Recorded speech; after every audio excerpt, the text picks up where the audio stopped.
Permítame esta mañana ofrecerles el tema que ya en los anuncios pues se mencionó de este domingo: emproblemados, afligidos e imperfectos.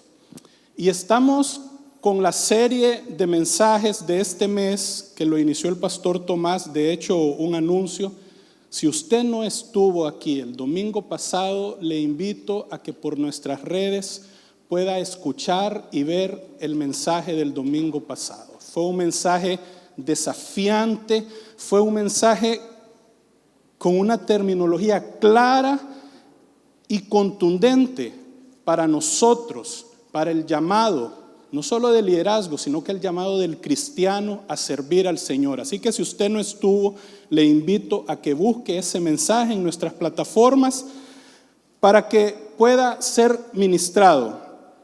Saludar a aquellas personas también en este momento que por las redes nos están siguiendo, aprovechando el anuncio, y bendecirles. Son muchas las personas que se conectan los jueves, los domingos, no solo de Estados Unidos, sino de fuera de nuestras fronteras.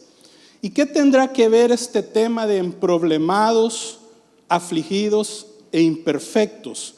¿Qué tendrá que ver este tema con el servicio? Esa es la pregunta. Bueno, quiero iniciar con la cita que precisamente inició nuestro pastor el domingo pasado. Mateo 26:7.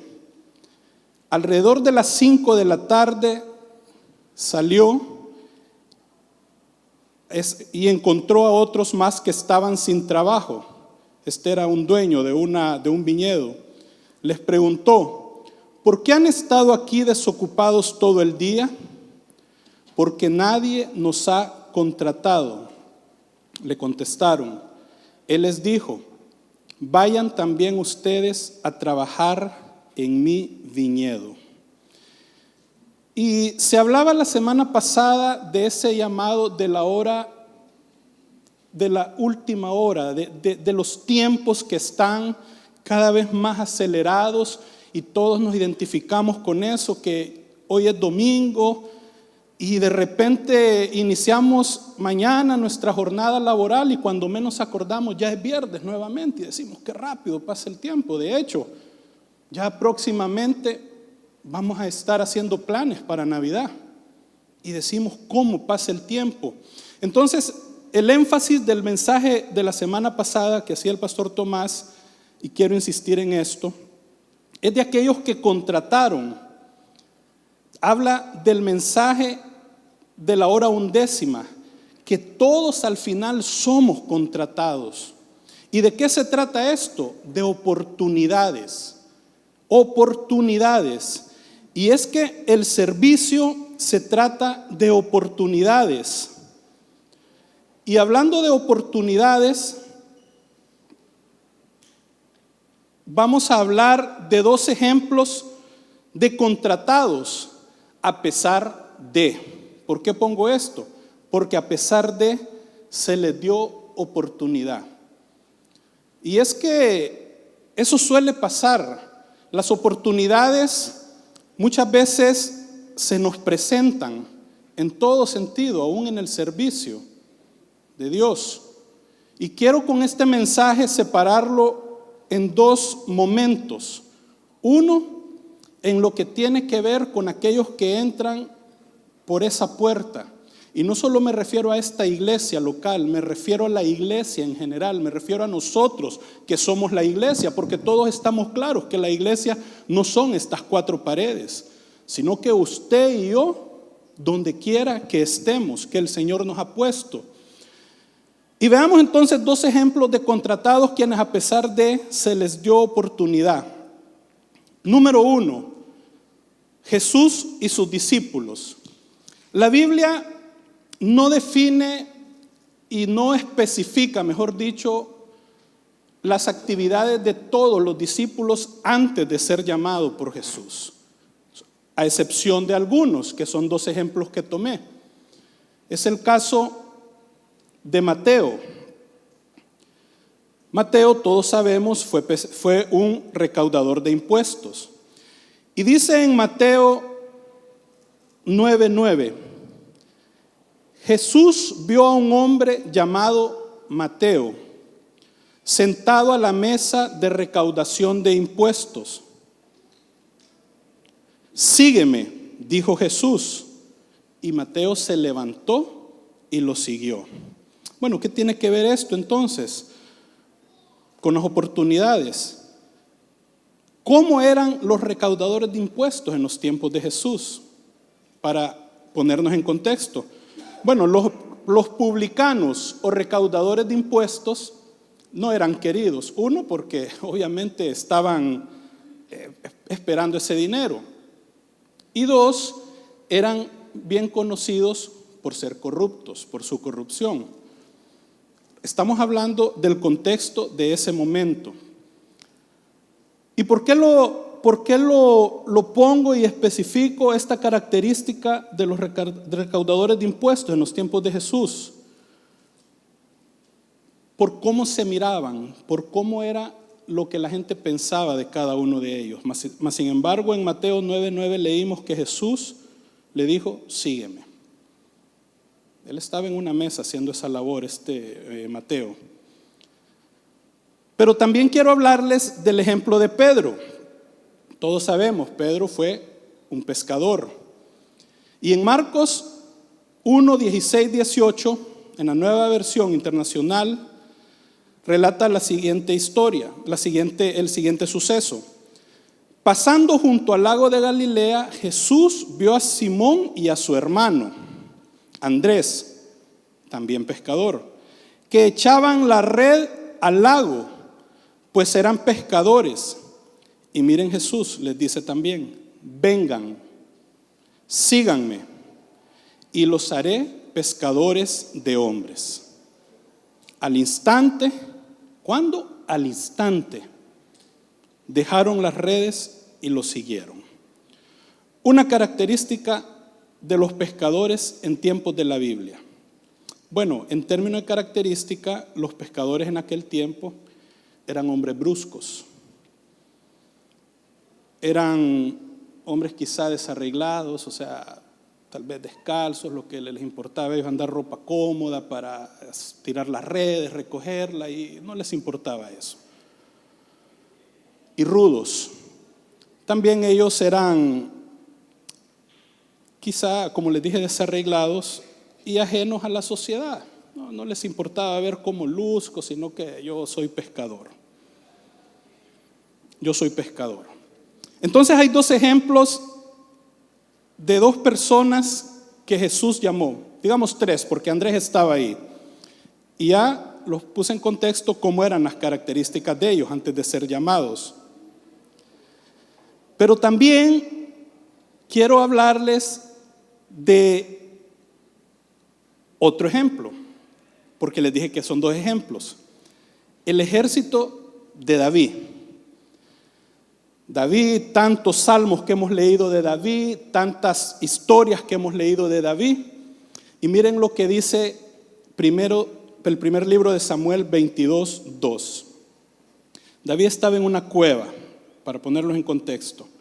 Estaba huyendo, estaba en una cueva, esa es otra historia, ese es otro tema de predicación, por qué estaba en la cueva, cómo se encontraba y lo que significaba. Pero dice este versículo que además se le unieron muchos cuando él estaba en la cueva, otros que estaban en apuros, cargados de deudas o amargados. Así David llegó a ser el comandante de unos 400 hombres. Y de aquí el tema de mi mensaje en esta mañana. Estaban en apuros, cargados, endeudados y amargados. Miren, David ya había tenido la experiencia de ver cómo eran los ejércitos, porque si ustedes recuerdan, antes de ser llamado, él era el que llevaba alimento, ración a sus hermanos, y él miraba las formaciones, él se ilustraba cómo era. Y de repente él está en esta situación y viene aquel grupo de hombres. Imagínense, como diríamos nosotros, qué fichas, qué pintas.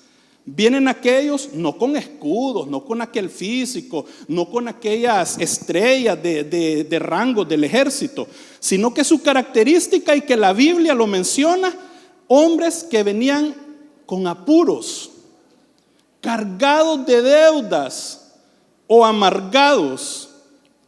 Y fueron tantos que así dice la palabra que David llegó a ser comandante de 400 hombres. Entonces, ¿qué pasa? Estos no eran los hombres que David hubiera escogido,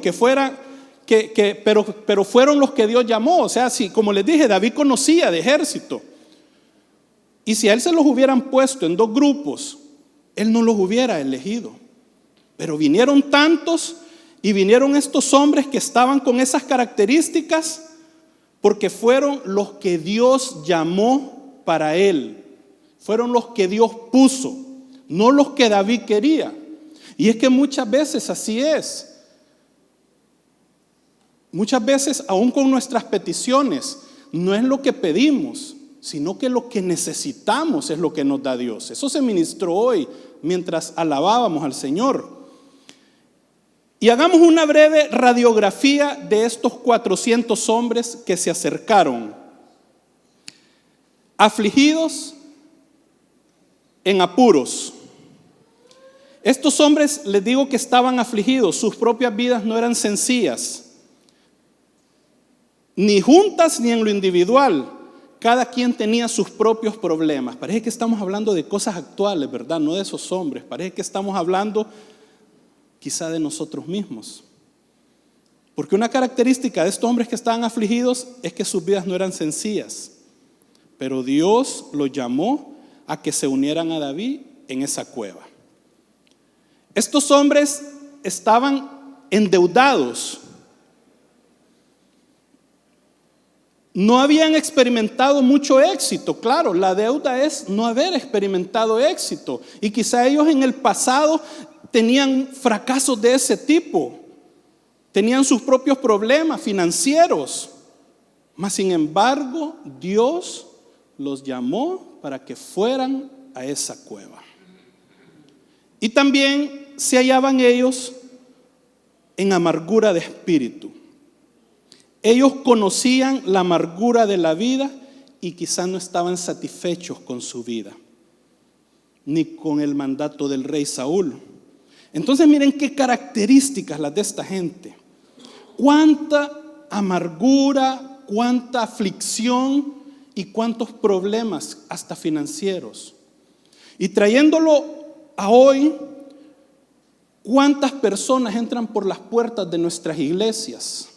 Y como les dije al inicio, no me refiero únicamente a esta iglesia en específico, a una red de iglesias, sino que a la iglesia en general. ¿Cuánta gente entra por esas puertas afligida, en apuros, endeudadas, emproblemadas económicamente, amargadas de espíritu, con deseos de no querer vivir? ¿Cuánta gente? ¿Cuánta gente entra? El pastor mencionaba algo la semana pasada. Quizá uno de esos puede ser otro predicador. Y nosotros como cristianos, nosotros como iglesia, le cerramos la puerta. Los definimos con nuestro ojo humano. Y por eso mencionaba los dos ejemplos de Jesús, que Jesús vino, lo vio sentado al recaudador de impuestos, él sabía cómo era su característica, cómo lo miraba la gente, mas sin embargo le dijo, sígueme. Después vio a aquellos pescadores, sabían que de repente ellos solo hacían una labor que a la sociedad no le importaba. Y físicamente no eran lo mejor. Jesús estaba enfocado y sabía lo que quería y hacia dónde iba. Y quizá ellos humanamente no cumplían el requisito. Pero Jesús no ve la parte física, ve adentro el corazón y dijo, este hombre va a escribir uno de los evangelios, Mateo, que va a impactar, van a pasar los años y va a narrar la historia mía caminando entre la multitud, haciendo milagros, llamando a la salvación, etc. Y también vio a Pedro, que iba a ser aquel hombre que iba a estar ahí con coraje, y no solamente lo vio en ese momento, sino que dijo: sobre esta piedra voy a edificar mi iglesia. Va a ser tanta la responsabilidad, porque él vio más allá. Y ese era el problema de aquellos religiosos y fariseos de aquel momento. Ellos miraban la apariencia y no daban oportunidades. Y esto no lo puse en mi escrito, pero todos recuerdan aquella historia cuando Jesús va caminando aquella mujer, cuando él está sentado, le lavaba sus pies, y la gente preguntaba: supiera qué tipo de mujer es esta. Y Jesús sabía sus pensamientos, pero él le dio una oportunidad. Y hoy usted y yo estamos aquí porque un día entramos por esas puertas atribulados, emproblemados, afligidos. Quizá varios de los que estamos aquí un día tuvimos en mente la decisión de decir: ¿de qué vale la pena vivir? Es tan grande esta situación que ¿para qué vivo? Pero Dios puso a alguien que cuando entramos por la puerta de la iglesia nos dio la oportunidad, nos dio el chance. ¿Cuántos están conmigo y creen que es cierto eso? Sí, porque de eso se trata. Hoy ustedes aquí vieron músicos, jóvenes, personas que ya tienen su familia, con situaciones difíciles que el día, y no porque me lo han contado, pero de eso se trata, que se pararon aquí a afirmar las verdades de Dios, pero que cada uno de ellos en el transcurso de la semana está decidiendo servir a Dios con su vida, agradarle, honrarle. No fueron ángeles los que se pararon aquí, no son ángeles los que están detrás de las cámaras, los que están en controles, sino que somos aquellos seres humanos que aún con nuestras debilidades, con nuestras torpezas, el Señor nos dijo: sígueme. Hay una oportunidad. Que no vio tu ropa, que no vio tu vestimenta, que no vio no vio en sentido figurado, no vio tu descalificación ante los hombres, sino que el Señor ha visto como aquel material que puede pulir y usarte para bendecir a otros. Y eso es lo que somos. Y yo creo que si hoy hiciéramos una mañana de testimonio de quién eras tú, quién era yo antes de que el Señor nos alcanzara, quedaríamos sorprendidos. Y por eso les decía: tenga la libertad cada domingo. Si hay una situación difícil que quiere que oremos, háganoslo saber.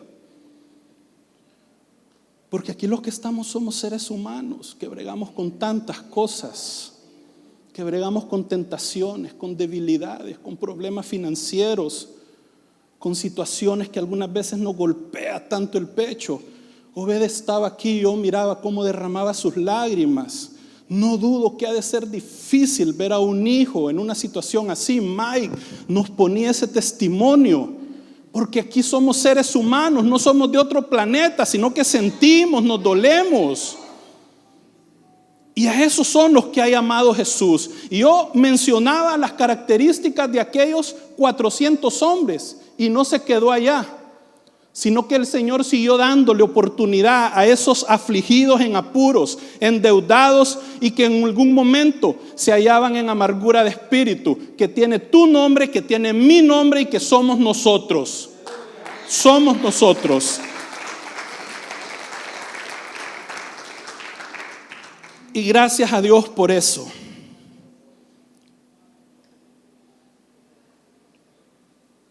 Nosotros, por ejemplo, en el bautismo, tuvimos bautismo hace 2 semanas, y era algo que le decíamos a las personas que se iban a bautizar: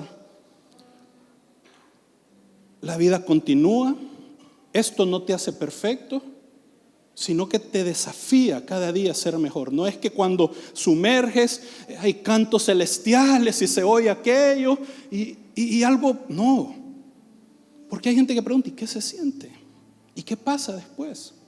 Y otras no lo hacen porque dicen: no estoy listo. ¿Por qué? Porque nosotros como iglesia, repito, insisto, en general, la iglesia en general ha hecho que esto se vea como algo que si te bautizás ya no vas a poder hacer esto. No, hermanos, quien da el convencimiento es el Espíritu Santo, el que va a hablar a tu vida y te vas a decir cómo debes de hablar, qué debes de decir, cómo debes pensar, cómo debes de actuar. Y eso es lo que somos. Personas que Dios ha tenido el agrado de tomarnos en cuenta.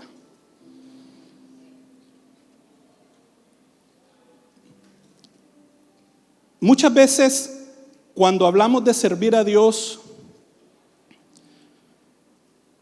nos referimos y pensamos solo en el edificio, en la iglesia, en estas 4 paredes. Pero también, como les dije, tenía 2 partes. He separado en 2 partes esto. Quizá como un punto de vista de la puerta para allá, lo que hay, lo que va a venir a la iglesia, aquellos que van a acercarse, cuáles son sus características, cuál debe ser nuestra actitud. Pero también quiero hablarle de 3 áreas de servicio. Y de una forma práctica, porque el evangelio así es, el evangelio es práctico, el evangelio quienes lo hemos complicado somos nosotros. Jesús caminaba, decía, ven, sígueme, bájate de ese árbol, quiero estar en tu casa, vení y compartí, extendía la mano. Y hay 3 áreas de servicio que ahora es de nosotros los que estamos aquí, porque recuerden, estamos hablando del servicio este mes, y el servicio es hacer algo por alguien, para Dios. Servimos a Dios aquí, atendiendo a las personas, los que están en anfitrionía, que por cierto usted los puede ver con su saco, porque ellos decían, no porque les decimos póngase su saco, no, porque ellos dicen voy a hacerlo para Dios. Un aplauso por favor a los anfitriones, a las personas que están detrás de cámaras, a los que están en sonido y a todos aquellos que se están moviendo, a los que se suben a cantar aquí. Un aplauso a ellos también de gratitud. De personas, bueno, a los que nos subimos aquí, pastor, personas que no somos perfectas, que batallamos con tantas cosas, mas sin embargo estamos aquí porque el Señor a cada uno nos ha escogido. Y un aplauso a ustedes que están sentados ahí, porque el Señor los ha puesto ahí y les ha dicho, no importa cómo estás, no importa si estás hecho pedazos, yo te voy a transformar, te voy a cambiar y voy a hacer algo nuevo en tu vida. 3 áreas de servicio. El servicio en nuestra propia vida. Porque les decía que muchas veces hablamos de servicio y nos referimos solo a las 4 paredes de la iglesia. No, también es lo que yo hago afuera de esas puertas. Mi servicio en mi vida, lo que pienso cuando estoy solo, lo que hago cuando quizás los que somos casados no estamos con nuestra esposa o esposo. Los jóvenes que están aquí, lo que hacen están en sus jornadas de estudio, en su universidad, en su escuela, lo que hablan, cómo hablan. El servicio en tu vida, lo que permites ver con tus ojos, lo que permites hablar con tu boca, lo que permites que hagan nido en tu mente los pensamientos. Ese servicio a Dios, sirviéndole con tu vida misma, donde quiera que estés. Pero también el servicio en tu casa. Y dije que les voy a decir 3 áreas de servicio que no son anfitrionía, no son ofrendas, no son alabanza, porque es algo que es fuera, lo que haces afuera, lo que hacemos como iglesia afuera. El servicio en nuestra casa. Nuestro servicio comienza en casa con los nuestros. Lo que hacemos cuando estamos ahí en nuestra casa, cómo nos comportamos, cómo hablamos, cómo tratamos a nuestra pareja, a nuestros hijos.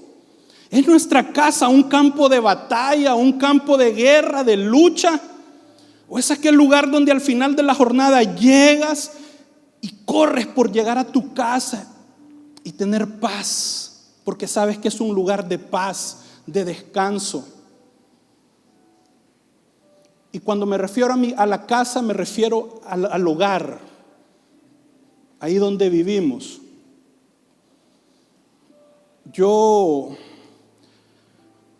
Todas las familias tenemos, me quedan viendo porque saben que voy a decir algo. Todas las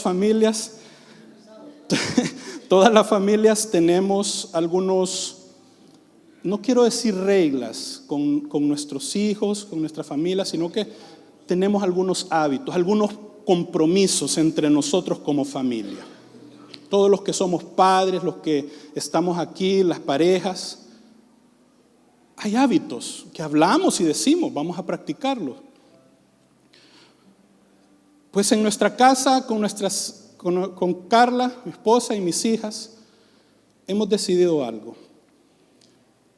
Cada día al final de la jornada, ellas estudian, tienen sus clases, llegan a hacer tareas y llegan antes que su mamá.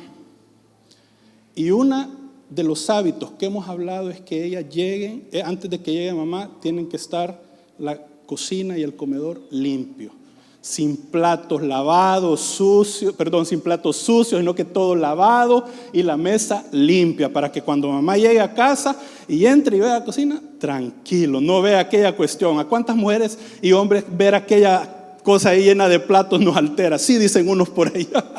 Entonces ese es un compromiso que hemos hecho nosotros, hacer ese hábito para que cuando mamá llegue y eso le produzca paz, tranquilidad. Si no, ya saben.